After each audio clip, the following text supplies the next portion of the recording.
मुकम्मल नॉवल मन मर्जियाँ। क्या हो गया है आप सबको, बंद करो इसे। वो लहंगा संभालती गुस्से से चिल्लाई। वहां मौजूद सबकी निगाहें उस लड़की पर जाकर ठहर गईं जिसकी आज मेहंदी थी। साथी ने कहा, और कल रुखसती भी। नजर लग जाने की हद तक वो प्यारी लग रही थी। सब उसी वक्त हल्ला गुल्ला मचाए हुए थे। शेख साहब उस समय घर पर नहीं थे और सब कजिन्स मिलकर इस बात का फायदा उठाते हुए तेज आवाज में म्यूजिक लगाकर खूब शोर कर रहे थे, जिसे वो सहन नहीं कर पा रही थी। उस पल वो एक दिमागी मरीज जैसी लग रही थी। क्या हुआ आपी, इतना गुस्सा क्यों हो रही हो? आदिल ने उसके पास आते हुए प्यार से कहा। इतनी तेज आवाज में म्यूजिक कौन लगाता है? थोड़ा आवाज कम कर लो। आपी, खानदान की पहली शादी है, खुशियां तो मनाने दो। उसकी छोटी बहन नाजिश मुस्कुराकर बोली। इस खुशी को मनाने से बेहतर है मेरा जनाजा उठा दो। वो जबड़े भींचे उन्हें देखती दिल ही दिल में बोली और पांव पटकती गुस्से से वहां से चली गई। अपने कमरे में आकर दरवाजा लॉक किया और फूट फूट कर रो पड़ी। काश, काश मुझे मोहब्बत ना हुई होती। वो शख्स मेरी जिंदगी में ना आया होता तो आज मैं भी कि तभी उसके मोबाइल पर कॉल आने लगी। नंबर देखकर उसके हाथ कांप गए, दिल जोर से धड़क उठा। आंसू पोंछते हुए कॉल रिसीव किया। कहाँ थी तुम? कितनी देर से कॉल कर रहा हूँ, उठा क्यों नहीं रही थी? वो गुस्से से भड़क उठा। रेहान, आज मेरी मेहंदी है और निकाह भी, वो दर्द से बोली। कुछ पल के लिए खामोशी छा गई। जानता हूँ मामू जान सिर्फ मेरी वजह से ये शादी जल्दी में कर रहे हैं ताकि तुम्हें मुझसे दूर कर दें। वो गुस्से से तड़प कर बोला। लेकिन मैं ऐसा नहीं होने दूंगा। तुम्हारे वो बड़े पापा को क्या लगता है तुम्हें अपनी बहू बनाकर वो मुझसे मेरा हक छीन लेंगे? फरहा, याद रखना, तुम मेरी हो, मेरी थी और मेरी ही रहोगी। वो आक्रामक अंदाज में बोलता जा रहा था। सब सब खत्म हो गया है रेहान, इस शादी के बाद हम दोनों। वो कहते कहते रो पड़ी। ये शादी नहीं होनी चाहिए फरहा, सुना तुमने? तुम ये शादी नहीं करोगी। रेहान की बात पर फरहा का दिल बुरी तरह से धड़क उठा। क्या क्या मतलब? हम भागकर आज ही निकाह करेंगे। मैं तुम्हें लेने आ रहा हूँ, तुम अपना जरूरी सामान पैक कर लो।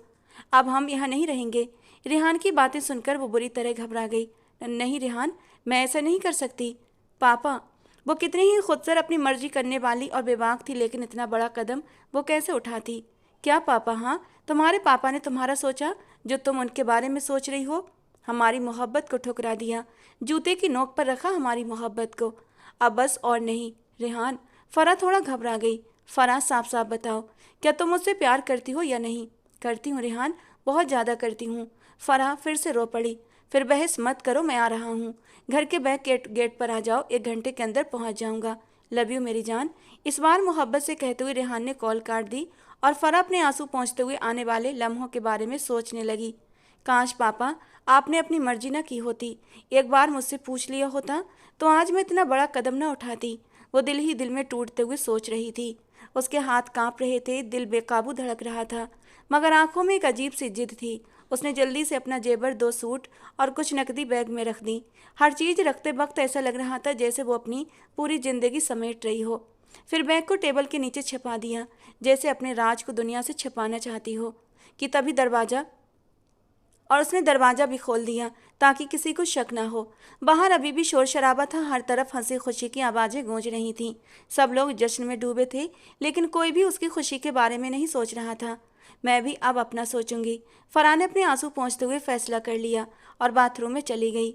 उसी पल सबीन अंदर आई। वो कुछ ढूंढ रही थी। न जाने ये दुपट्टा कहाँ रख दिया। अब खाला को ना मिला तो वो हमें नहीं छोड़ेंगी। सबीन बड़बड़ाते हुए अपना दुपट्टा ढूंढ रही थी कि तभी उसकी नज़र उस काले बैग पर पड़ी। इसमें क्या है? कहीं दुपट्टा इसमें तो नहीं? उसने सोचा और बैग खोलने ही वाली थी कि अचानक फरहा ने उसके हाथ से बैग छीन लिया। क्या मसला है? क्यों छेड़ रही हो मेरे बैग को? फरहा गुस्से में बोली। वो आप ही, हम दुपट्टा ढूंढ रहे थे, हमें लगा शायद इसमें। सबीन ने सफाई देने की कोशिश की। उसी वक्त फरहा के मोबाइल पर कॉल आई जो रेहान की थी। ठीक है, बाहर जाकर ढूंढो, मेरे कमरे में कोई दुपट्टा नहीं, सपाट लहजे में कहकर उसने सबीर को बाहर निकाल दिया और दरवाज़ा लॉक कर दिया। कहाँ हो? पैकिंग कर ली? रेहान ने धीरे से पूछा। हाँ, सब पैक कर लिया, तुम कहाँ हो? अब फरहा हिम्मत जुटाकर बोली। बस आ रहा हूँ, ज़्यादा इंतजार नहीं करना पड़ेगा, अभी सब अंदर बिजी हैं, तुम बहाने से बाहर निकल सकती हो। रेहान उसे समझा रहा था और वो हामी में सर हिलाती हुई खिड़की से हट गई, जबकि बाहर खड़ी सबीन के पैरों तले से जमीन खिसक गई। उसने फरहा के मोबाइल पर रेहान कॉलिंग देख लिया था। वो नहीं जानती थी ये कौन है, वो बस इतना जानती थी कि दूल्हे का नाम जाबियान है। रेहान नहीं। वो घबराकर उल्टे कदमों भागी और हवेली के अंदर की तरफ बढ़ गई। सब कितने खुश थे, हर तरफ म्यूजिक का शोर था, सबके चेहरों पर मुस्कान थी। लेकिन ये खुशी बस कुछ ही पलों की थी। सबीन का समझ नहीं आया कि वो किससे ये बात कहे। उसका दिल बुरी तरह धड़क रहा था। उसे अपनी खाला से भी डर लग रहा था। खालू अंकल घर पर नहीं थे, वो किससे कहे। 18 साल की मासूम से सबीन की आंखों में आंसू भर आए। उसने चारों तरफ देखा और तभी उसे अदयान अंदर आता हुआ दिखाई दिया। वो जल्दी में था और काम में भी व्यस्त था। वो फराह का बड़ा भाई था और शादी की सारी जिम्मेदारियां उसी ने संभाल रखी थीं। वो बहुत खुश था। उसकी लाडली बहन की शादी जो थी, वो उसे पूरे धूमधाम से विदा करना चाहता था। लेकिन उसे क्या पता था कि उसकी खुशियों की नींव अभी अभी हिल चुकी है। उस वक्त वो काले रंग के शिकन भरे शलवार कमीज में अपने कमरे की ओर बढ़ रहा था कि सबीन भागते हुए उसके पीछे लपकी। इससे पहले कि वो अपने कमरे का दरवाजा लॉक करता, सबीन उसके पास पहुंच गई। आदि भाई, वो हाँफती हुई बोली। उसे देखकर अदयान के माथे पर बल पड़ गए। क्या मसला है? वो नाखुशी से बोला। वो हमें आपसे कुछ बात करनी है, वो हकलाते हुए बोली, जिससे अदयान को गुस्सा आने लगा। अभी मैं बिजी हूँ, बाद में बात करता हूँ। वो अपनी अलमारी की तरफ बढ़ने लगा कि सबीन ने उसकी कलाई थाम ली। अदयान ने गुस्से भरी नज़र से उसे देखा। बात बहुत ज़रूरी है आदि भाई, प्लीज़ सुन लीजिए, वरना बहुत देर हो जाएगी। वो फराह आप ही। अरे सबी, तुम यहाँ हो? अचानक से फराह के आने पर सबीन का रंग एकदम से उड़ गया था। अदयान की कलाई पर उसकी पकड़ और भी मजबूत हो गई। उसका यूं घबराना अदयान ने भी नोट किया। वो दुपट्टा जो तुम ढूंढ रही थी ना, मेरे कमरे में ही था, आओ तुम्हें दे दूं। भैया, ये भी ना छोटी छोटी बात के लिए परेशान हो जाती है, आप अपना काम कीजिए। फरा उसका हाथ कसकर पकड़ते हुए अदयान की तरफ मुस्कुराकर देखती सबीन को अपने साथ बाहर ले जाने लगी। सबीन ने धीरे धीरे अदयान की कलाई छोड़ दी और फरा के साथ बाहर निकल गई। अदयान अपनी कलाई पर सबीन के नाखूनों के निशान देखता हुआ सिर ना में हिला गया। फिर अलमारी खोलकर उसमें से अपना लॉकर खोला। 5,000 की 2 गड्डियाँ निकालकर लॉकर दोबारा से बंद कर दिया और फिर कमरे से बाहर निकल गया। फिर वो मर्दाने हिस्से की तरफ बढ़ गया। फरा सबीन को कमरे में ले जाकर कमरा अंदर से लॉक करती है और उसके चेहरे पर एक जोरदार थप्पड़ जड़ देती है। सबीन डरते हुए उसे देखने लगी। क्या बताने जा रही थी तुम भैया को? बोलो। फरा ने दांत भींचते हुए उसकी तरफ देखा। वो फरा से 7 साल छोटी थी और फरा उस पर अच्छा खासा रौब जमाती थी, और वैसे भी इस घर में उसकी हैसियत इतनी नहीं थी कि वो फरा का मुकाबला कर सके। वो यहाँ बहुत कम आती थी। उसके पापा की कार एक्सीडेंट में मौत हो गई थी। उसकी अम्मी समीना अपने भाई उमरदीन के साथ रहती थी, जो इसी शहर में थे। लेकिन उनके घर में माँ बेटी की तरह नहीं, बल्कि नौकरों की तरह रहती थीं। उनका अमीराना अंदाज, रहन सहन, इन दोनों माँ बेटी के लिए एक बहुत बड़ा इम्तिहान था। लेकिन भाई ने सर छुपाने के लिए छत दे दी थी और उनकी बेटी को बीए तक अच्छी तालीम दिलवा दी थी। उनके लिए तो यही बहुत था। अभी सबीन का यहाँ अपनी खाला के घर आने का कोई इरादा नहीं था, लेकिन उसकी माँ की तबीयत खराब होने की वजह से वो नहीं आ सकी। तो उसकी खाला जहरा ने सबीन को भेजने को कहा कि वो आकर काम में हाथ बटा दे। और सच में आते ही सबीन ने सारे काम अपने हाथों में ले लिए। वो मासूम खिलता हुआ चेहरा इस वक्त एक थप्पड़ खाकर ही जमीन पर गिरा हुआ था। उसका गोरा गाल लाल हो चुका था और उस पर 5 उंगलियों के निशान साफ उभर आए थे। नहीं, कुछ नहीं। वो बुरी तरह से घबरा गई थी। तुम्हें शर्म नहीं आती? जिस थाली में खाती हो उसी में छेद करती हो। फरहान ने उसके बाल जोर से खींचे तो वो तड़प उठी। उसके काले रेशम जैसे लंबे बालों की चोटी में तेज दर्द की लहर दौड़ गई। हमें छोड़ दीजिए आप ही, हम कुछ नहीं, वो सिसकते हुए बोली। अपनी जुबान बंद रखना, वरना ऐसा हाल करूंगी कि सारी जिंदगी याद रखोगी। फरहा गुस्से से फुफकार उठी। इस शादी से उसे इस कदर गुस्सा आ रहा था कि उसने सारा गुस्सा सबीन के चेहरे पर थप्पड़ मारकर निकाल दिया। सबीन घबराई हुई नामे सर हिलाती फराह को देखने लगी। उसका चेहरा देख फराह ने गहरी सांस ली। ज़्यादा जोर से लग गया? मेरा इरादा नहीं था यार, बस मुझे गुस्सा था। और तुम भी ना हद करती हो। अगर कुछ देख लिया सुन लिया तो अपने पेट तक रखो ना। तुरंत जाकर आदि भैया को बताने लगी। जानती भी हो वो कितने गुस्से वाले हैं। अब वो बहुत प्यार से उसके नाजुक गाल पर हाथ फेर रही थी जहां उसने थप्पड़ मारा था। फराह आपी, आप घर छोड़कर। फराह ने उसके होंठों पर हाथ रखकर उसे चुप रहने का इशारा कर दिया। मेरे किसी भी मामले में टांग मत अड़ाना सबीन, वरना बहुत बुरा हाल करूंगी तुम्हारा, फराह ने गुस्से भरे अंदाज में कहा। और तभी मोबाइल पर रिहान की कॉल देखी। वो पहुंच चुका था। अब फराह को यहाँ से निकलना था। वो अपनी तरफ से अपने हक में बहुत बड़ा फैसला ले रही थी, लेकिन इसके अंजाम कितने बुरे हो सकते थे, इस बारे में उसने एक पल के लिए भी नहीं सोचा था। मैं आ रही हूँ रेहान, सिर्फ 5 मिनट, फरहा ने मोबाइल पर रेहान से कहा। फिर सबीन की तरफ एक नज़र डाली, उसके हाथ में बैग थमाया और उसका हाथ पकड़कर उसे भी अपने साथ साथ बाहर ले आई। आप हमें कहाँ ले जा रही हैं? सबीन बुरी तरह घबराई हुई थी। चुपचाप मेरे साथ चलो। वो उसे साथ लिए इधर उधर देखते हुए आगे बढ़ रही थी कि तभी रेहान की कॉल दोबारा आ गई। वो एक तरफ हटकर कॉल रिसीव करने लगती है। मैं आ रही हूँ। और ये सबीन को पता चल गया है, कहीं ये भांडा न फोड़ दे। इसका भी इंतजाम करना होगा ना, वरना हमारे निकलते ही ये सबको बता देगी। वो रेहान को सब कुछ बता रही थी। लेकिन यार, इसे साथ क्यों ला रही हो? इसे किसी कमरे में बंद करो तुम और खुद निकलो। रेहान ने झुंझलाकर फ़ोन काट दिया। उस वक्त वो शेख साहब की हवेली के बैक गेट पर पाय के साथ खड़ा था। वो नहीं चाहता था कि कोई उसे देख ले, खासकर अध्ययन। उससे तो वो वैसे ही जलन रखता था। वो बेचैनी से फराह का इंतजार कर रहा था। उधर फराह सबीन की कलाई कसकर पकड़े दुविधा में पड़ गई थी। उसी पल जहरा मामी उसे एक कमरे से निकलती दिखी तो फराह तुरंत सबीन का हाथ पकड़कर उसे एक कमरे में ले गई और अंदर गायब हो गई। आप ही प्लीज हमें जाने दें, हम किसी से कुछ नहीं कहेंगे। सबीन आंखों में आंसू लिए विनती करने लगी। चुप रहो तुम्हारी आवाज़ नहीं निकलनी चाहिए, फराह दांत पीसते हुए गुस्से से बोली। फिर कुछ सोचते हुए वो सबीन को बाथरूम में ले गई और अंदर बंद कर दिया। आप ही प्लीज़ दरवाज़ा खोलिए। सबीन बुरी तरह घबरा गई।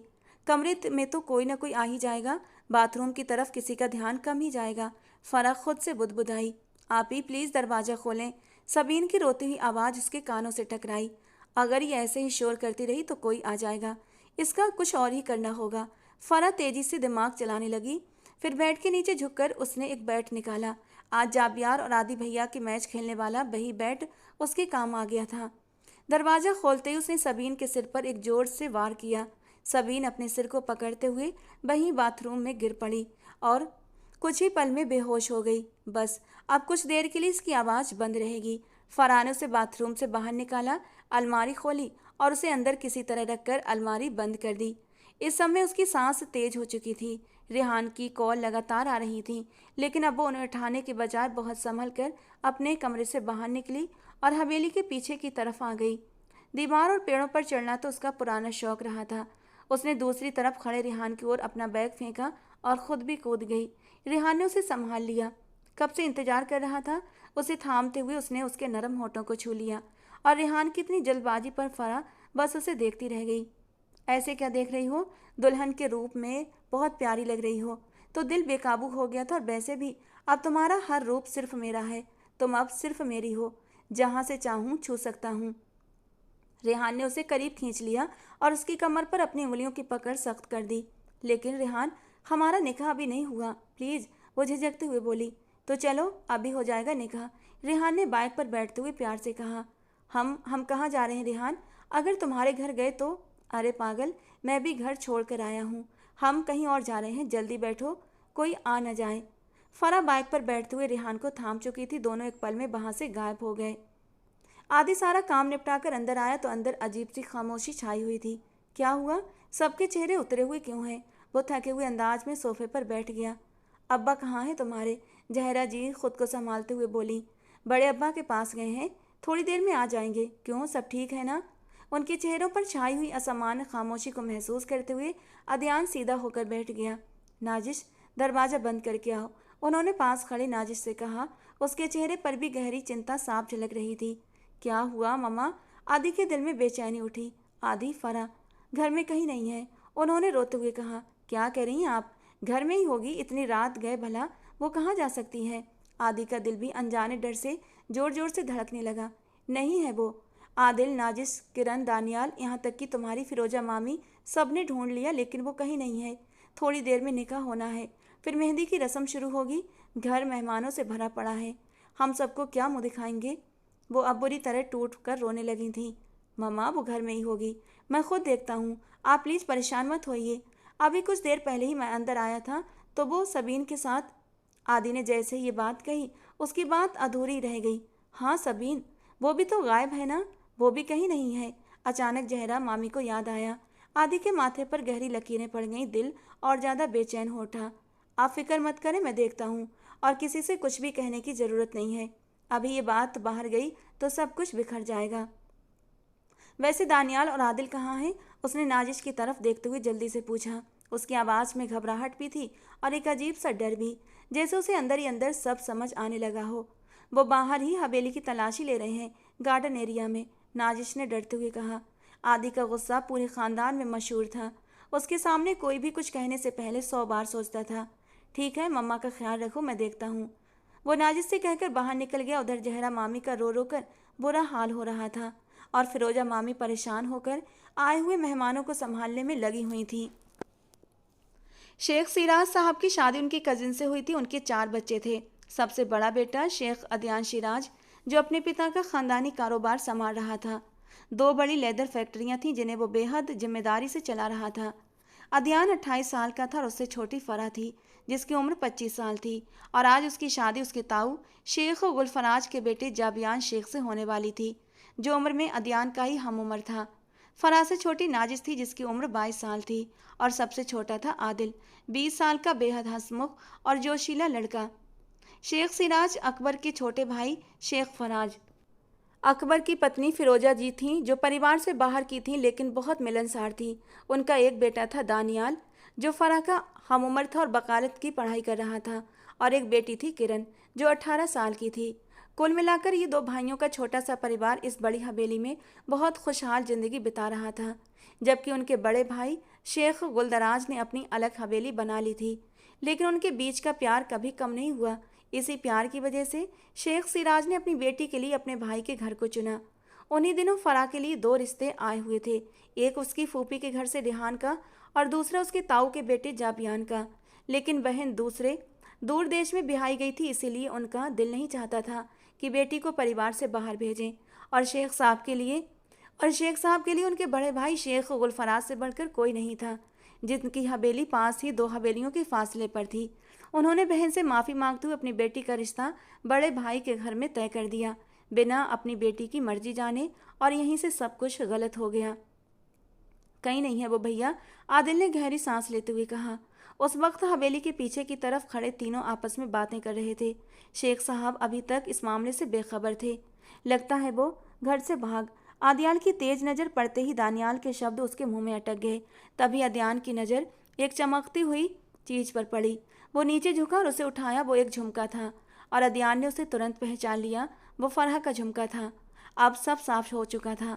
वो सच में घर से भाग चुकी थी। आदि ने अपनी आंखें कसकर बंद कर लीं, जैसे अंदर एक तूफान उमड़ गया हो, एक ऐसा तूफान जिसने एक ही पल में सब कुछ उजाड़ कर रख दिया था। शेख साहब का सिर भी झुकता चला गया। उनकी आंखों से भी आंसू बहने लगे। क्या बेटियां इसी दिन के लिए मांगी जाती हैं अल्लाह से? उन्होंने अपने सीने पर हाथ रखते हुए दर्द से कहा। पापा, आप ठीक हैं? अदयान, जो अभी अपने दोस्त वलीद को कॉल कर रहा था ताकि चुपचाप पता लगवा सके, क्योंकि उसे यकीन था कि वो अभी ज़्यादा दूर नहीं पहुंच पाए होंगे। जैसे ही उसने अपने पिता को सीने पर हाथ रखते देखा, वो घबराकर उनकी तरफ दौड़ा। अदयाल, मेरा सांस। उन्हें सांस लेने में तकलीफ हो रही थी। अदयान और आदिल दोनों घबराकर उनकी तरफ लपके, लेकिन उनकी हालत तेजी से बिगड़ने लगी। उन्होंने बिना देर किए उन्हें कार में बिठाया और अस्पताल की ओर दौड़ पड़े। पूरी हवेली, जहाँ कुछ ही देर पहले खुशियों की रौनक थी, अब आंसुओं से भीगी हुई थी। हर चेहरा बुझा हुआ, हर दिल टूटा हुआ। जहरा जी तो जैसे पत्थर की हो गई थी। उन्हें बार बार अपनी परवरिश पर रोना आ रहा था। उन्होंने अपनी बेटी की हर ख्वाहिश पूरी की थी, और आज उसी बेटी की वजह से उनका सिर सबके सामने झुक गया था। तो वहीं उधर अस्पताल में शेख साहब जिंदगी और मौत के बीच जूझ रहे थे। उनकी दुनिया एक ही पल में बिखर गई थी। शेख साहब को हार्ट अटैक आया था और उन्हें इमरजेंसी में रखा गया था। सर, प्लीज़ ये फॉर्म भर दीजिए और काउंटर पर जमा करवा दीजिए, एक नर्स ने अदयान से कहा और आगे बढ़ गई। दानियाल, आदिल, तुम दोनों यहीं रुको, मैं अभी आता हूँ। वो सबसे बड़ा था, उसे हिम्मत से काम लेना था। काउंटर पर पेमेंट भी जमा करवानी थी। अदयान जल्दी में अपना वॉलेट घर पर ही छोड़ आया था। वो दोनों को वहीं रुकने को कहकर खुद घर के लिए निकल गया। कैसे हैं अब तुम्हारे पापा? हवेली में दाखिल होते ही जहरा मामी ने रोते हुए पूछा। आईसीयू में है, दुआ करें सब ठीक हो जाएगा इंशाल्लाह। वो माँ को तसल्ली देता अपने कमरे की ओर बढ़ गया।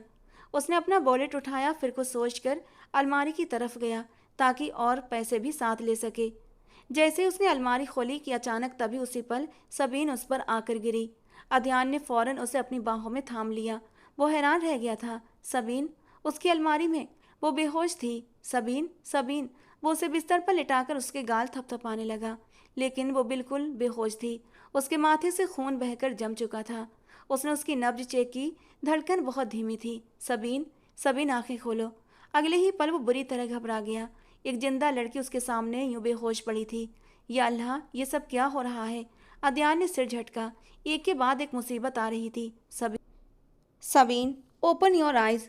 वो उसे झकझोरते हुए बोला, लेकिन वो बेहरकत थी। उस वक्त वो किसी को बुलाने की हालत में भी नहीं था। सबीन का उसके कमरे में यूं बेहोश मिलना बहुत सारे सवाल खड़े कर सकता था, और वो खुद भी नहीं जानता था कि वो यहाँ पर कैसे आई। सबीन, वो उसका सिर सहारा देकर उसके कान के पास जोर से बोला, ओपन योर आइज। लेकिन उसकी गर्दन एक तरफ को लुढ़क गई। अलमारी में घुटन की वजह से उसका सांस रुक गया था। ये समझते ही अदयान ने बिना वक्त गवाए उसे संभाला, और जो उसके लिए बहुत मुश्किल काम था वो एक पल में कर बैठा। उसके गुलाबी अधखुले होंठों को वो अपने होंठों की कैद में लेकर उसे अपनी महकती सांसें देने लगा। थोड़ी थोड़ी देर के बाद वो गहरी सांसें लेता, दोबारा से उसके होंठों पर झुक जाता। सबीन, बैकअप। वो उसे पुकारता रहा, लेकिन वो अभी बेहोश थी। उसकी हर पुकार जैसे खाली कमरे में गूंज कर रह जा रही थी। उसकी सांसों में कोई हरकत महसूस नहीं हुई। वो एक बार फिर से उसके होंठों के करीब झुका, और फिर से उसके होंठों को अपनी होंठों की कैद में कर लिया। इस बार उसकी कोशिश और तेज थी। वो उसे सांसें देने लगा। उसके सिर के नीचे हाथ रखे अपनी आंखें बंद कर लीं। एक पल के लिए उसने अपने दिमाग से हर ख्याल निकाल दिया, हर परेशानी, हर डर। बस खुद को संभालते हुए उसे बचाने की कोशिश कर रहा था। सबीन को सांस देते हुए उसने उसकी सांस जोर से खींची, और तभी सबीन ने अचानक गहरी सांस ली और उसकी आंखें खुल गईं। अपने होठों पर उसे झुका देखकर वो एक पल के लिए कुछ समझ ही नहीं पाई। अदयान उसी पल पीछे हट गया। सबीन गहरी गहरी सांसें लेते हुए डर कर उसे देखने लगी। उसके गुलाबी होंठ उस वक्त अनार की तरह लाल हो गए थे, और भी ज़्यादा नाजुक, और भी ज़्यादा कांपते हुए। अदयान ने तुरंत अपनी नज़रें हटा लीं और बिस्तर से उठकर थोड़ा दूर चला गया। सबीन भी खुद को संभालते हुए शर्म से उठकर बैठ गई। तुम अलमारी में क्या कर रही थी? अदयान ने अपने उसी सख्त और गुस्से वाले अंदाज में पूछा। हम अलमारी में? वो फरा आपी, वो एकदम घबराकर बोल ही रही थी कि अदयान एकदम से उसके करीब आ गया। क्या फरा? तुम जानती हो वो कहाँ है? बताओ मुझे। उसने उसे दोनों बाजुओं से पकड़कर झकझोरते हुए पूछा। उसी पल जहरा जी अंदर आई और सामने का ये मंजर देखकर ठिठक गई। ये यहाँ पर क्या कर रही है? उनका गुस्सा सातवें आसमान पर पहुंच गया था। हम खुद नहीं आए यहाँ पर, हमें फरा आपी ने। नाम मत लो मेरी बेटी का। जरूर मेरी बेटी को इसी ने गायब करवाया होगा। मेरी खुशी और मेरी औलाद से जलने वाले लोग। वो नफरत और तिरस्कार से बोली, जबकि सबीन बेयकीनी से उन्हें देखती हुई सिर नामे हिलाने। ममा प्लीज, मुझे बात करने दें। अदयान को उनकी बात बिल्कुल पसंद नहीं आई। बताओ मुझे, फरा कहाँ है? वो सीधा उसकी आंखों में गुस्से से देखते हुए बोला। वो मुझे यहाँ बंद करके खुद चली गई। वो डर के मारे टूटे फूटे शब्दों में बोल रही थी। उस वक्त तो वो इतनी ज़्यादा डरी हुई थी कि ठीक से बोल भी नहीं पा रही थी। धीरे धीरे कमरे में सब लोग इकट्ठा होने लगे थे। सबीन को अदयान के बिस्तर पर देखकर सब एक पल के लिए चौंक गए थे, लेकिन किसी में कुछ कहने की हिम्मत नहीं थी। कहाँ चली गई?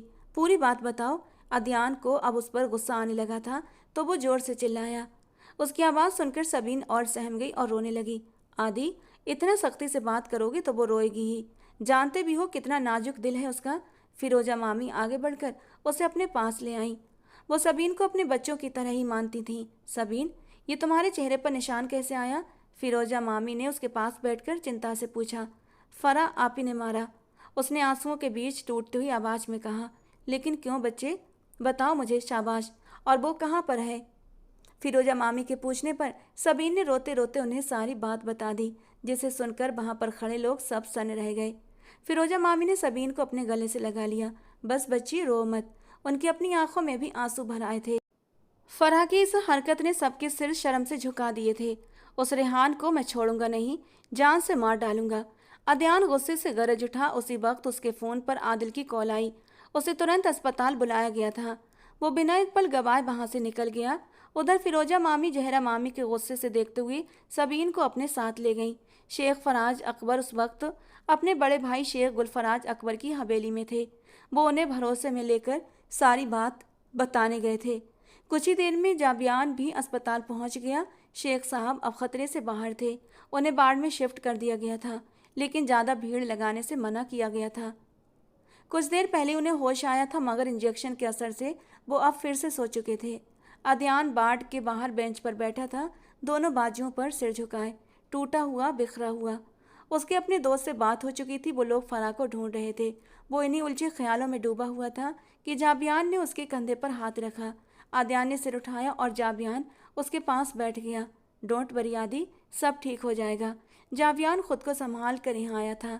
उसकी दुल्हन ठीक शादी वाले दिन भाग गई थी और जाबियान के दिल पर क्या गुजर रही थी ये वही जानता था।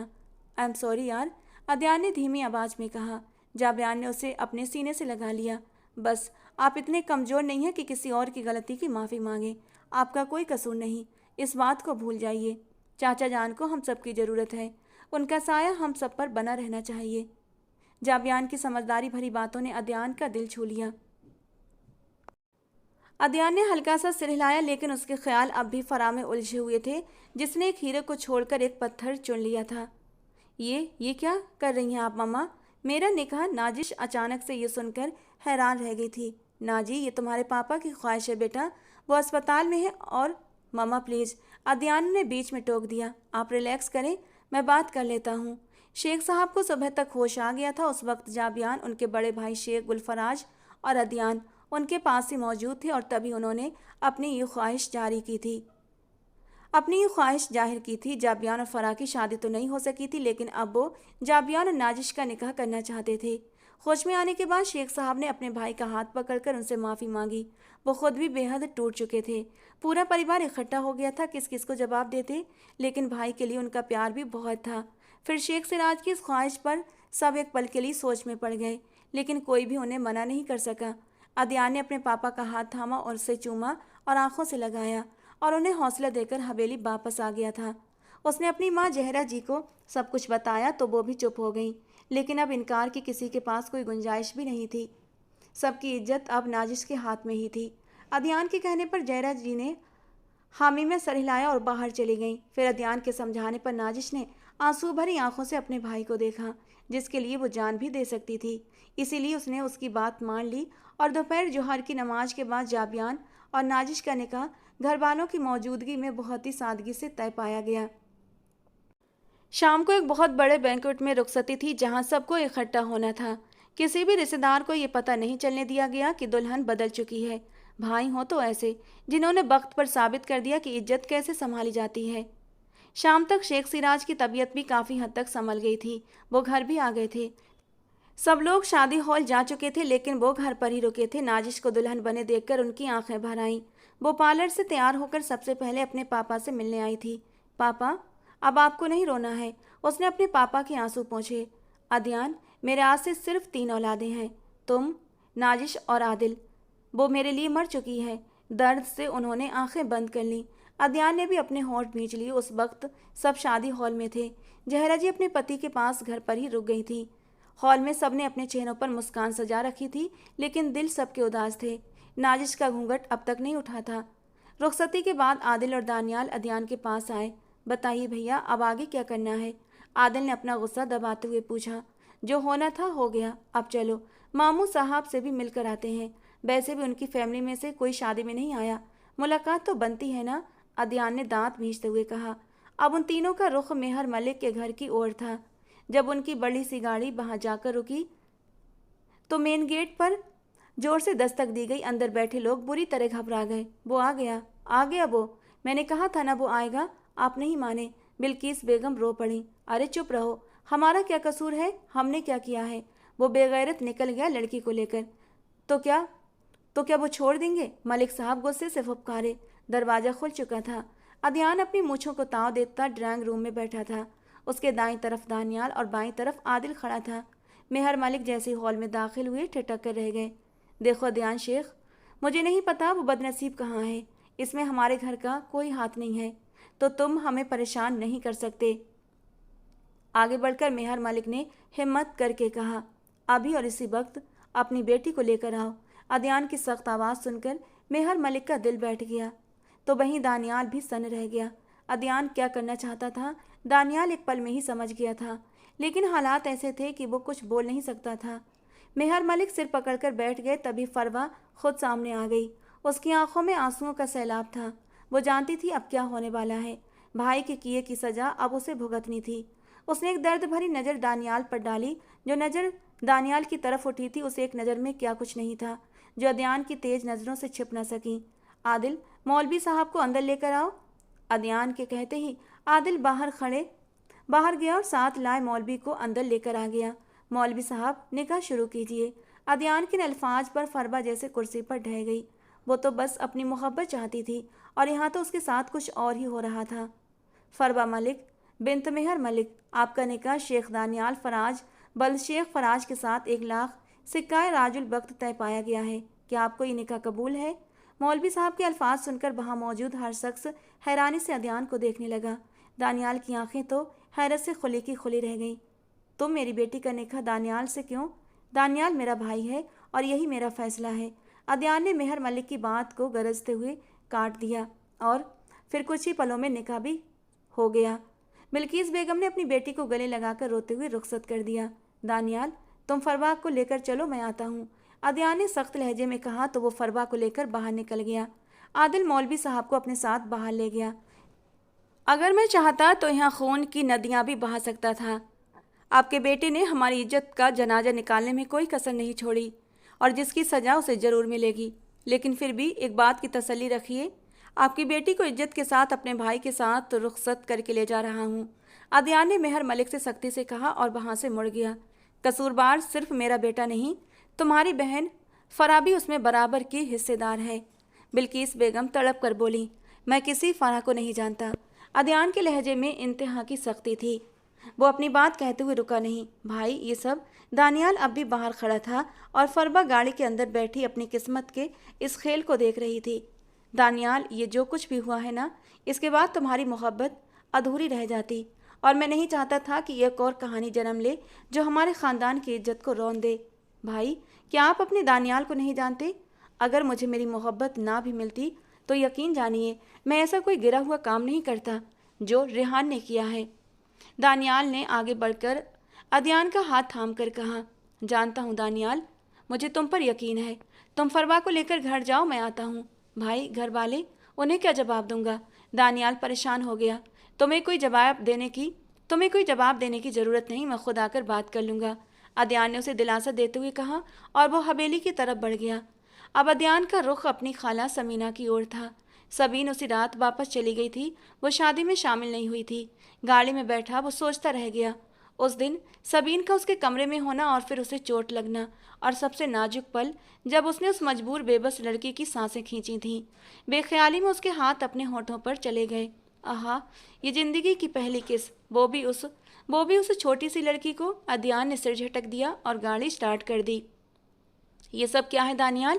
फिरोजा मामी को दानियाल पर गुस्सा आ गया और लगभग सबका यही हाल था। उनके बेटे ने हमारे घर की इज्जत का जनाजा निकाल दिया और तुम? फरा और रेहान अब तक गायब थे। सब उन्हें ढूंढ रहे थे लेकिन कोई पता नहीं चल रहा था। ऊपर से दानियाल उसी लड़के की बहन को अपनी बीवी बनाकर घर ले आया था। ये बात किसी के लिए भी हजम करना आसान नहीं था। मम्मा प्लीज़, जो भी बात करनी है ना आपको आदि भाई से कीजिएगा। ये फैसला उनका था। दानियाल माथा मलते हुए बोला, जो भी हो, हम उसे अपने ख़ानदान की बहू स्वीकार हरगिज भी नहीं करेंगे। अदयान को क्या हो गया है? जहरा जी ने गुस्से से कहा। आदि भाई से बात कर लीजिएगा और जो भी फैसला होगा बता दीजिएगा। दानियाल ने जबड़े भींचते हुए कहा, कहाँ लेकर जा रहे हो इसे? वो फरवा की कलाई पकड़कर उसे अपने कमरे की ओर लेकर जा रहा था। अपने कमरे में? जब तक आदि भाई आते हैं ये मेरे कमरे में रहेगी। बीबी है मेरी। दानियाल की पकड़ फरवा की कलाई पर और सख्त हो गई और वो उसे लेकर कमरे की ओर बढ़ गया। बाकी सब एक दूसरे का चेहरा देखते रह गए। शेख सिराज और फराज जानते थे दानियाल इतना बड़ा कदम अकेले नहीं उठा सकता। जरूर इसके पीछे अदयान का ही फैसला है और अब उस फैसले की वजह भी वही आकर बता सकता था। जाबियान सारी रस्मों से फुर्सत पाकर कमरे में आया। उसने अपने गले से हार उतारकर एक तरफ फेंक दिया। गहरी सांस भरते हुए वो ड्रेसिंग के सामने खड़ा उस घूंघट में बैठी नाजुक सी दुल्हन को देख रहा था और खुद के अंदर उठते तूफान को काबू करने की कोशिश कर रहा था। फरा उससे निकाह से पहले ही भाग गई थी। अपने चाचा जान की खराब हालत को देखते हुए उसने खुद को रोक लिया था, लेकिन फिर उसी की छोटी बहन को उसके निकाह में दे दिया गया। वो चुपचाप ये सब सह गया, जैसे हर जख्म को अंदर ही अंदर निगल गया हो। उसके पापा ने किस तरह उसे मनाया ये तो सिर्फ वही जानता था। नाजिश से उसका कभी कोई ख़ास रिश्ता नहीं रहा था और अब वही उसकी बीबी बनकर उसके कमरे में उसकी सेज सजाए बैठी थी, जबकि उसका दिल कहीं और अटका हुआ था। एक ही पल में सब कुछ बदल गया था, सब कुछ बिखर गया था। नाजिश घबराकर अपनी जगह पर सिमट गई। उसकी सांसें तेज चल रही थीं, दिल डर से कांप रहा था। उसे समझ नहीं आ रहा था कि ये नई जिंदगी उसके लिए क्या लेकर आई है। उठो बिस्तर से, अभी इसी वक्त। जाबियान की आवाज़ सुनकर वो घबराकर बिस्तर से उठ गई। उठते हुए उसका लहंगा उसके पैरों में उलझ गया और वो गिरने ही वाली थी कि पास आता जाबियान तुरंत आगे बढ़ा और उसे थाम लिया। उसी पल उसका घूंघट सरक गया। एक पल के लिए जाबियान जैसे ठहर गया था। वो इतनी खूबसूरत थी, उसे आज से पहले कभी इस बात का एहसास ही नहीं हुआ था। उसकी आंखों में तो बस फरा की तस्वीर थी, अभी तो वो नाजिश को देख ही नहीं पाया था। You are looking so beautiful, वो उसके गाल पर हाथ रखते हुए जैसे किसी खुमार में बोला। नाजिश ने झिझकते हुए अपना चेहरा पीछे किया तो वो एकदम से गुस्से में आ गया। उसने उसे दोनों बाजुओं से पकड़कर झकझोरते हुए अपने सामने कर लिया। मेरे सामने नखरे मत दिखाना, और ये मत भूलना तुम्हारी बहन भाग गई है अपने आशिक के साथ, जिसे शेख जाबियान गुलफराज कभी माफ़ नहीं करेगा। वो हर एक शब्द चबा चबा कर बोला। आप मुझसे बदला लेंगे? आप ही का मारेंगे मुझे? वो डरते हुए पूछ रही थी। उसकी आंखों का डर जाबियान को बिल्कुल भी अच्छा नहीं लगा। धीरे से उसका भारी आंचल उतारकर एक तरफ रखता वो उसके पूरे रूप को गहरी नज़रों से देखने लगा। तुम बदला लेने के लिए नहीं बल्कि चाहे जाने के काबिल हो। आगे बढ़कर उसने उसके गाल पर अपने तपते होंठ रख दिए और नाजिश पूरी तरह कांप उठी। उसने अपनी बड़ी बड़ी आंखें कसकर बंद कर लीं। जाबियान पीछे हटते हुए उसके चेहरे पर हल्की सी फूंक मार देता है तो वो झट से आंखें खोलकर हैरानी से उसे देखने लगती है, जो कुछ देर पहले गुस्से में था और अब कितनी नरमी से उसे देख रहा था। मुझे नहीं पता था कि तुम्हारा हुस्न मुझे यूं बेबस कर देगा और मैं अपना सारा गुस्सा भूल जाऊंगा। जाबियान उसके करीब आता हुआ उसके गले में अपना चेहरा छुपा गया और फिर से कांपने लगती है वो। प्लीज़ प्लीज़ जाबियान, ऐसा मत कीजिए, वो मुश्किल से बोल पाई। क्यों? माँ बाप ने बहन की जगह तुम्हें निकाह के लिए बिठा दिया, रुखसती भी कर दी, ये नहीं बताया कि रुखसती के बाद शौहर के पास भी जाना होता है। वो गुस्से में बोल पड़ा। नाजिश की आंखों में आंसू भर आए। वो कम बोलने वाली मासूम सी लड़की अपनी बहन की गलती की सजा भुगत रही थी। आप ऐसे छू रहे हैं मुझे, डर। Shut up. उसकी बातों से जाबियान और गुस्से में आ गया और उसे बिस्तर पर धक्का दे दिया। नाजिश सहम कर उसे देखने लगी। वो अपने चेहरे पर हाथ फेरता हुआ बाथरूम की तरफ चला गया। शावर के नीचे खड़ा होकर वो खुद को ठंडा करने लगा, अपने ख्यालों को संभालने लगा। मैं नाजिश के साथ कैसे गलत कर सकता हूँ, जबकि चाचा जान ने इतने भरोसे से अपनी बेटी मुझे सौंपी है, बिना ये सोचे कि वो मुझसे कितनी छोटी है। उसने अपने बालों से पानी झटका, लेकिन वो इतनी भी छोटी नहीं कि आज की रात के मतलब को समझ न सके। सिर झटक कर उसने पानी बंद किया, टॉवल पहना और बाहर आया। नाजिश अब भी उसी तरह बैठी थी, बिना दुपट्टे के, और उसकी आंखों से आंसू लगातार बह रहे थे। हाय अल्लाह! जाबियान को इस तरह टॉवल में देखते हुए उसने झट से अपनी आंखों पर हाथ रख लिया। जाबियान के होठों पर हल्की सी मुस्कान आ गई। वो धीरे धीरे आगे बढ़ा और सारी लाइट्स बंद कर दी। चाहे कुछ भी होता, वो आज हर हाल में अपनी दुल्हन को अपनाना चाहता था। वो उसकी थी, सिर्फ उसकी, उसकी महरम, उसकी बीबी, उसके साथ रिश्ते में जुड़ी हुई, और उसकी सुहाग की सेज पर बैठी उसकी मौजूदगी उसके दिल के जज्बातों को बेचैन कर रही थी। उसकी मासूम खिलती हुई सूरत को देखकर वो फरा को भूल सा गया था। अब उसके सामने सिर्फ उसकी बीबी थी, जिससे उसका निकाह हुआ था, जो सिर्फ उसकी थी। जाबी, अंधेरे में अपने ऊपर उसका साया महसूस करते वो धीमी सी आवाज़ में पुकार बैठी। बोलो।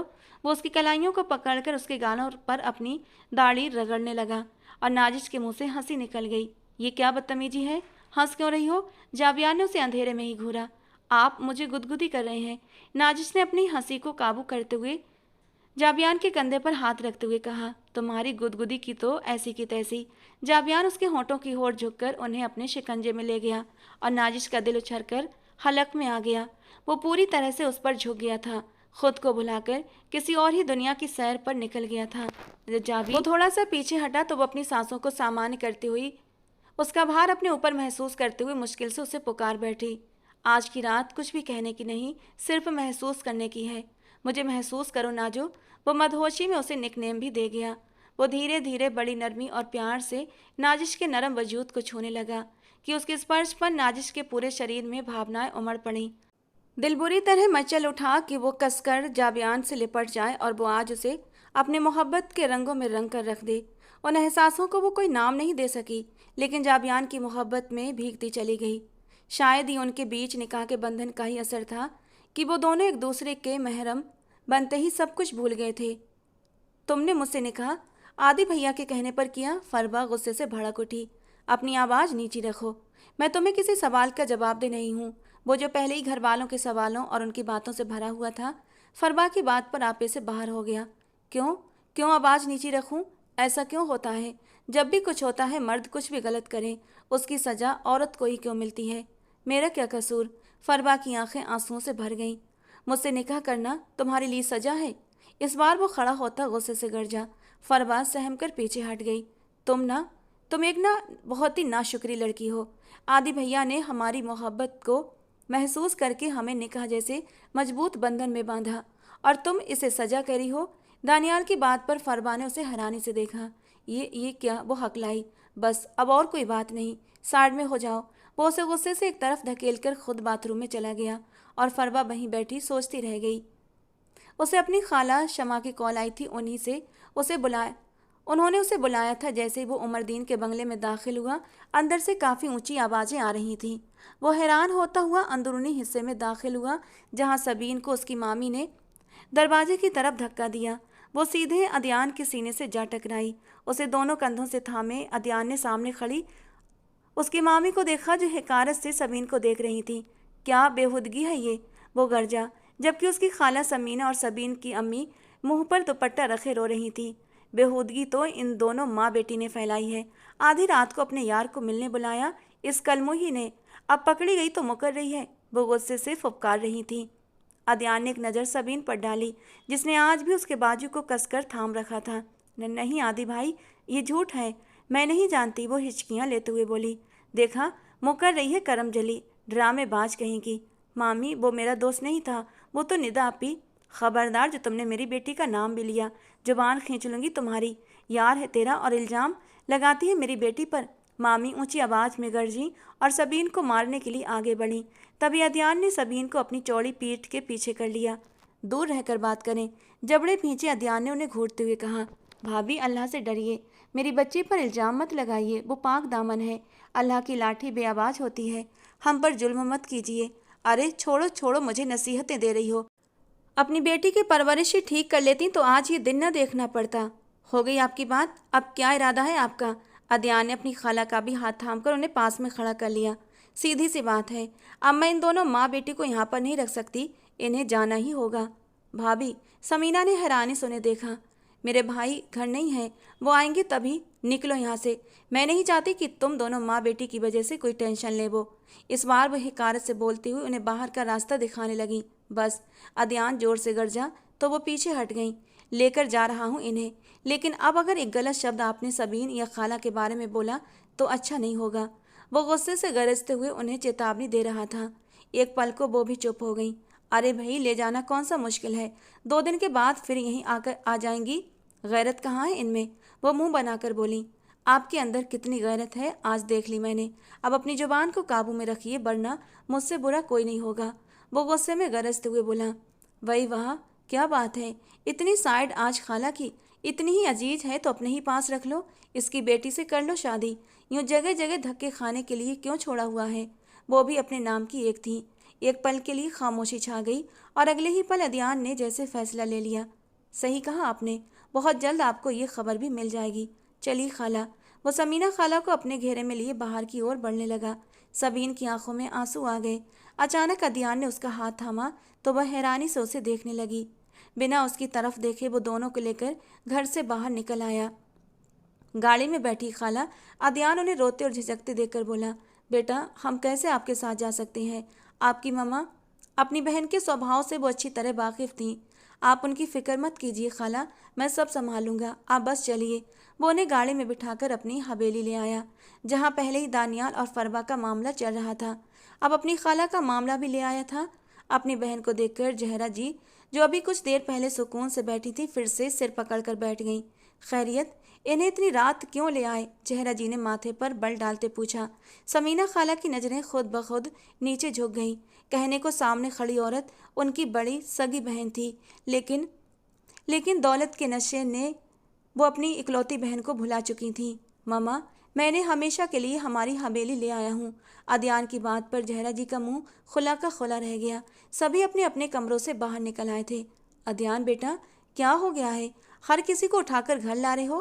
पहले वो फरवा और अब ये। मामा, फरवा का दानियाल से निकाह हुआ है और प्लीज़ इस बात को मुद्दा बनाकर कोई फरवा के साथ बुरा बर्ताव मत करें। ये निकाह मैंने करवाया है। बेटा, लेकिन कोई तो वजह रही होगी। यूं अचानक फराज साहब भी बीच में बोले, जबकि फिरोजा बेगम को इस निकाह से कोई ऐतराज नहीं था। वो बहुत ही नरम और मोहब्बत करने वाली मिलनसार औरत थी। वक्त आने पर बता दूंगा चचा जान। क्या आपको मुझ पर भरोसा है? अदयान की बात पर सभी ने उसे एक नज़र देखा तो शेख फराज ने उसके कंधे पर हाथ रखकर मुस्कुरा दिया। हमारे ख़ानदान के सबसे बड़े बेटे हो तुम और हमारा मान और गुरूर हो। हमें यकीन है तुम्हारा कोई भी फैसला गलत नहीं हो सकता। फरवा आज से हमारी बहू है। आप सब भूल रहे हैं उसके भाई ने क्या किया है। मेरी मासूम बेटी को भगा कर ले गया और आप उसी की बहन को इज्जत बनाकर। मामा, आपकी बेटी भी दूध की धुली नहीं थी। अदयान को आज पहली बार अपनी माँ की बात सख्त नागवार गुजरी। आदि उन्होंने हैरानी से बेटे को घूर कर देखा। मामा प्लीज़, इस बात को अब आप अपने मन से स्वीकार कर लें कि आपकी बेटी भी इस सब में बराबर की कसूरवार है। उसे मासूम मत कहिए। हाँ, मैं उसके लिए अब सिर्फ इतना कहूँगा कि हो सके तो उसे माफ़ कर दीजिएगा। अदयान का लहजा नम हो गया, बल्कि उसकी आंखों के कोने भी गीले हो गए थे ये बात बोलते हुए। जहरा जी के दिल में कुछ चुभा, जैसे अदयान जानता हो कि फ़रा कहाँ है। उनकी आंखें भीग गईं। बाकी मैंने फैसला लिया है कि खाला अब से हमारे साथ रहेंगी और उनकी बेटी सबीन निकाह के बाद मेरे साथ। अदयान की नई बात पर सभी की आंखें हैरानी से खुली की खुली रह गईं। अदयान, सोच समझ लो, वो तुमसे 10 साल छोटी है। जहरा जी अदयान और सबीन के रिश्ते के खिलाफ थीं। बाकी घर में किसी को भी शादी पर कोई ऐतराज नहीं हुआ, लेकिन अदयान माँ को भी मनाना चाहता था और इस वक्त उनके पास बैठा था। अपने इनकार की वजह बताते हुए वो नरमी से बोली, मामा, छोटा होने से क्या होता है? वो बालिग है, 18 साल की है और निकाह के लिए बालिग होना ही जरूरी है। वैसे भी उम्रों का शादी से कोई लेना देना नहीं, चाहे लड़के की उम्र छोटी हो और लड़की की बड़ी। वो धीमे लहजे में बोला, सोच लो अदयान, जैसी तुम्हारी नेचर है क्या वो ढल पाएगी तुम्हारे साथ? मम्मा, उसे मैं अपने रंग में रंग लूँगा। अदयान ने मुस्कुरा कर कहा। अब इसका कुछ नहीं हो सकता। वो गहरी सांस छोड़कर बोली तो वो मुस्कुरा दिया। फिर मान जाइए ना। वो उनका हाथ थाम कर बोला, अगर मैं कोई ऐतराज़ भी कर लूँ, तुम्हारे पास सबके जवाब हैं, क्योंकि मोहब्बत का कोई इलाज नहीं। और लगता है मेरे बेटे को भी मोहब्बत वाली बीमारी हो गई है। उन्होंने उसका कान प्यार से पकड़कर खींचा। बस कुछ ऐसा ही समझ लीजिए। अपनी पहली किस याद करता वो धीमे से मुस्कुराते हुए उठ गया। एक तरफ सब मान गए तो दूसरी तरफ सबीन ने इनकार कर दिया। कुछ ही देर पहले खाला समीना उसे सबीन का इनकार बताकर गई थी और अदयान का दिमाग तो बुरी तरह घूम गया था। उसकी इनकार की जुर्रत कैसे हुई? वो गुस्से में सीधा सबीन के कमरे में चला गया। वो अभी अभी शाबल लेकर निकली थी। कमीज जिस्म से चिपकी थी, दुपट्टा दूर बिस्तर पर पड़ा हुआ था। सबीन की सांसें बिखर गईं। अदयान ने दरवाज़ा लॉक करते हुए उसकी तरफ अपने कदम बढ़ाए। आदि भाई, चुप। पहले तो ये भाई कहना बंद करो। जब जानती हो कि तुम्हारे और मेरे रिश्ते की बात चल रही है। वो घबराकर पीछे दीवार से जा लगी। उसकी सांसें गहरी हो गई तो उसकी नज़र भटक कर उसके नाजुक बदन पर ठहर गई। इनकार क्यों किया? अपनी नज़रों का रुख अगले ही पल बदलते हुए वो गरज कर पूछ रहा था, हमारा आपके साथ कोई जोड़ नहीं। वो पूरी बात भी नहीं कर पाई थी कि उसने रोक दिया। ये तुम तय करने वाली कौन होती हो? सबीन की आंखें भर आईं। उसके आंसू देखकर अदयान का दिल पिघल गया। देखो सबीन, मैंने फैसला ले लिया है और सोच समझकर ये फैसला लिया है, और एक बार फैसला लेने के बाद मैं अपने फैसले से 1 इंच भी पीछे नहीं हटता। अगर तुम्हें कोई असुरक्षाएं हैं तो मुझे बताओ। वो इस बार नरम लहजे में बोला, हमें आपसे डर लगता है, आपका गुस्सा। वो पलकों को उठाते गिराते इस वक्त अदयान के दिल पर बिजलियां गिरा रही थी। बिल्कुल गुस्सा नहीं करूँगा, कभी भी नहीं। बस तुम अच्छे बच्चों की तरह मेरी सारी बातें मान लिया करना। मैं हमेशा तुम्हें प्यार करता रहूँगा, ठीक है? वो उसे प्यार से संभाल रहा था। आप हम पर गुस्सा नहीं करेंगे? सबीन की तो बस उसके गुस्से से ही जान निकल जाती थी। अदयान ने अपना निचला होंठ दांतों तले दबाया। आज गुस्से से डर रही है, कल प्यार से डरेगी। अपने बालों पर हाथ फेरते हुए वो उसे देखता अपनी मुस्कान धीरे से दबाने लगा। हरगिज भी गुस्सा नहीं करूँगा, सच्ची। बस प्यार करूँगा ढेर सारा, लेकिन तुम्हें भी वादा करना होगा, जब प्यार करूँगा तो बिल्कुल भी नहीं डरोगी। वो उसके करीब होता, उसके चेहरे पर अपनी गर्म सांसें छोड़ता, जैसे कोई जादू फूंक रहा था। प्यार से कौन डरता है अद्यान भा। उसके शब्द पूरे होने से पहले ही अद्यान उसके होठों पर अपनी उंगली रखकर उसे चुप करा गया था, और सबीन बस उसे एकटक देखती रह गई। वो मुस्कुराता हुआ पीछे हटा। यार, देखने में तो बहुत हॉट लगती हो, होठों से भी मीठी हो। बाकी शादी के बाद टेस्ट करूंगा फुर्सत से, पूरा ऊपर से नीचे तक। वो उसका गहराई से जायजा लेते हुए एक आंख मारकर कमरे का लॉक खोलकर बाहर निकल गया। सबीन ने अपनी रुकी हुई सांसें संभाली। उसकी बेबाक बातें याद करते हुए दिल एक अलग ही लय में धड़क रहा था। अगले ही पल दुपट्टा लेते हुए वो अद्यान के बदले हुए रवैये के बारे में सोचने लगी। अद्यान के फैसले से सब खुश थे, क्योंकि वो खुश था। फरवा को शेख साहब की हवेली में बहू का दर्जा दे दिया गया था। दानियाल और फरवा के बीच की गलतफहमी भी दूर हो गई थी। फरवा उसका साथ पाकर बहुत खुश थी, लेकिन अपने भाई के लिए उदास भी थी, जिसने ये हरकत की थी। नाजिश जाबियान के साथ हवेली आई तो वो भी बहुत खुश दिखाई दे रही थी। शेख साहब अपनी इस फरमाबरदार बेटी को देखकर खुश और मुतमईन हो गए थे। जाबियान ने नाजिश को दिल से अपना लिया था। एक हफ्ते के बाद आखिरकार सबको कायल करके और अपनी माँ को मनाकर अद्यान ने सबीन से निकाह कर ही लिया। सबके हाथ दुआ के लिए उठे तो अद्यान के चेहरे को एक मुस्कान ने छू लिया। मुबारक हो, बहुत बहुत मुबारक हो बेटा। सबसे पहले उसके पापा ने उसे गले लगाकर मुबारकबाद दी। सिर्फ करीबी रिश्तेदारों की मौजूदगी में निकाह हुआ था। दूसरे दिन अद्यान, सबीन और दानियाल फरवा का एक साथ वलीमा था। समीना, मैंने हमेशा तुम्हारे साथ ज्यादती की है, हो सके तो मुझे माफ़ कर देना। जहरा जी ने अपनी छोटी बहन से माफ़ी मांगी तो उन्होंने उन्हें गले लगा लिया। गमों के बादल छट गए थे, सभी खुश थे, लेकिन फरा वो कहाँ थी। उसकी कमी सबको महसूस हो रही थी। फ्लैशबैक। जिस रात वो बाइक पर निकले थे, कुछ ही वक्त बीता था कि उनका एक बहुत बुरा एक्सीडेंट हो गया था। खुशी और आज़ादी के नशे में दोनों ही डूबे हुए थे। उसी दौरान फराह अपना लहंगा संभाल नहीं पाई और वो लहंगा बाइक में फंसता चला गया, जिसकी वजह से दोनों गिरकर घायल हो गए। लेकिन बात यहीं पर ख़त्म नहीं हुई। व्यस्त व्यस्त सड़क पर गिरे हुए थे, रात का समय था। एक गाड़ी ने उन्हें जोरदार टक्कर मारी, जिससे रेहान के दिमाग पर चोट लगी और फराह की दोनों टांगें टूट गईं। दोनों ही घर से भागकर नई जिंदगी शुरू करने वाले थे, लेकिन ऊपर वाले को कुछ और ही मंजूर था। वक्त रहते अद्यान के दोस्त ने उसे खबर दे दी, जो उन्हें उसी रोड पर ढूंढ रहे थे। वो बिना किसी को बताए वहां पर पहुंचा और तुरंत दोनों को अस्पताल पहुंचाया, जहां डॉक्टरों ने दोनों की जान तो बचा ली, लेकिन रेहान कोमा में चला गया, जबकि फराह अपाहिज हो गई। अद्यान उस रात बहुत रोया था। आईसीयू के बाहर खड़ा वो अपने आंसू पोंछ रहा था। अंदर फराह को ऑक्सीजन मास्क लगा था। काश काश एक बार तो मुझे बता देती फराह, मैं ज़मीन आसमान एक कर देता, लेकिन तुम्हें तुम्हारी मोहब्बत से मिला देता। ये चोरी का रास्ता कभी ना अपनाना पड़ता। वो बेहद दुखी था। कहीं ना कहीं वो घर वालों को भी इसका कसूरवार समझ रहा था, जो अपनी मर्जी चलाते हुए अपने बच्चों की मर्जी जाने बिना उनके रिश्ते तय कर देते हैं। अपनी मर्जी चलाने से पहले काश को एक बार वो अपने बच्चों से भी पूछ लेते, तो शायद ये सब कुछ ना हुआ होता। वो घर लौट आया था। अभी फराह को ठीक होने में बहुत वक्त लगना था। वो तब तक किसी को बताकर और दर्द देना नहीं चाहता था, इसलिए चुप रह गया। जैसे ही वो अपने कमरे में दाखिल हुआ, वो दुल्हन की तरह घूंघट निकाले बैठी थी। अद्यान ने दरवाज़ा लॉक किया और उसके पास आया। उसका कांपना वो साफ महसूस कर सकता था। धीरे से उसके पास बैठकर उसने उसका घूंघट उठाया। उसका हुस्न कयामत सा था। अद्यान की धड़कनें तेज हो गईं। सबीन, जाओ जाकर कपड़े बदल लो, बहुत भारी ड्रेस है ये, वो धीमे से कहकर उसके पास से उठ गया। जी? वो हैरान रह गई। उसे तो नाजिश ने कुछ और ही बताया था आज की रात के बारे में। यहाँ तो कुछ भी वैसा नहीं था। यहाँ तक कि अद्यान ने उसकी कोई तारीफ भी नहीं की थी। क्या हुआ? क्या सोचने लगी? उसे ख्यालों में गुम देखकर वो उससे पुकार बैठा। दिल पर पत्थर रखकर वो अपनी जगह से उठी। भारी लहंगा संभालते ड्रेसिंग की तरफ बढ़ी ही थी कि बीच रास्ते में अद्यान ने उसे रोक लिया। एक मिनट, ये दुपट्टा उतार लो, नहीं तो गिर जाओगी। कहते ही अद्यान ने उसका भारी भरकम दुपट्टा उतारकर एक तरफ रख दिया। उसका शॉर्ट ब्लाउज उसकी कमर को साफ दिखा रहा था, जो दुपट्टे में बिल्कुल नजर नहीं आया था। अब वो अपनी सारी खूबसूरती के साथ अद्यान के सामने खड़ी थी। तुम्हारी आंखों में आंसू? उसकी खूबसूरत आंखों में आंसू देखकर वो बेचैन हो गया। आपने हमारी कोई तारीफ नहीं की। नाजिश आपी ने तो कहा था कि आप तारीफ करेंगे और फिर उसके बाद हमें गिफ्ट भी देंगे। वो धीरे से उंगलियां मरोड़ते हुए बोली। अच्छा, और क्या कहा था? वो मुस्कुराकर उसकी बात सुनने लगा। और पता नहीं, वो नाजिश की बातें याद करते हुए शर्म से अपना चेहरा झुका गई। अदयान की हंसी कमरे में गूंज उठी और उसने झट से उस छोटी सी नरम नाजुक गुड़िया को अपनी बाहों में भर लिया। चलो मैं बताता हूँ कि इस खास रात में और क्या क्या करते हैं। वो उसे गोद में उठाए बिस्तर की तरफ बढ़ा। हमारा गिफ्ट। वो तकिए पर सिर रखकर अपनी हथेली आगे बढ़ा गई।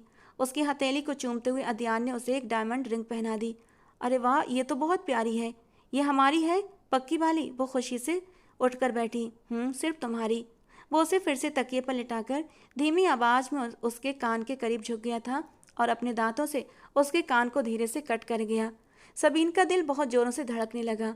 उसकी सांसों का तालमेल अदयान को मदहोश किए जा रहा था। वो उसकी दोनों कलाइयां थामे उसके होठों के करीब झुका था और बड़े धीरे धीरे नरमी से उसके नरम होठों पर जबान फेर कर उन्हें गीला करने लगा। नरम होठों को महसूस करते ही अदयान बुरी तरह बहकर अगले ही पल उसके होठों को बड़ी शिद्दत से पीने लगा कि सबीन को भी वो पहली किस याद आ गई जब उसने उसकी सांसें संभालने के लिए पहली बार अपने करीब किया था। लेकिन आज उसकी शिद्दत और जुनून कुछ ज़्यादा ही था। वो उसके बाजू छोड़े उसके सर के पीछे हाथ रखे अपने लबों को उसके लबों के साथ बुरी तरह से उलझा रहा था और ख़ुद को सुकून दे रहा था। उसकी लगातार शिद्दत को सहते हुए सबीन ने उसके कंधे में नाखून चुभाए तो वो जरा सा पीछे हटा। आप अब ऐसे हमें मारेंगे? जान निकाल देंगे आप हमारी? वो गहरी सांस लेती शिकायत कर रही थी। अरे ऐसे नहीं।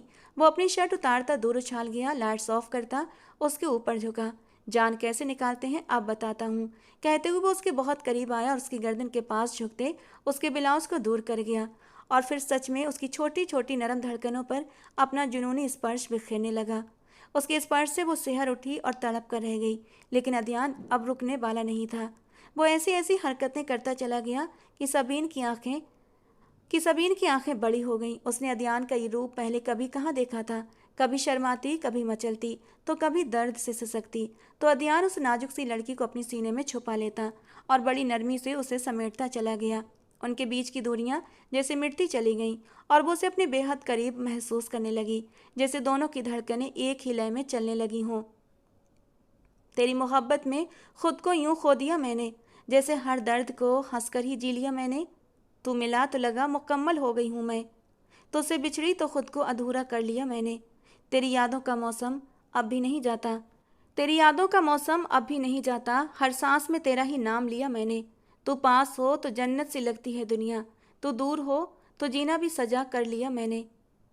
कभी कभी बड़ों के फैसले और उनकी इच्छाएं अपने बच्चों की इच्छाओं से बढ़कर हो जाती हैं, जो आने वाले वक्त में गलत साबित हो सकती हैं।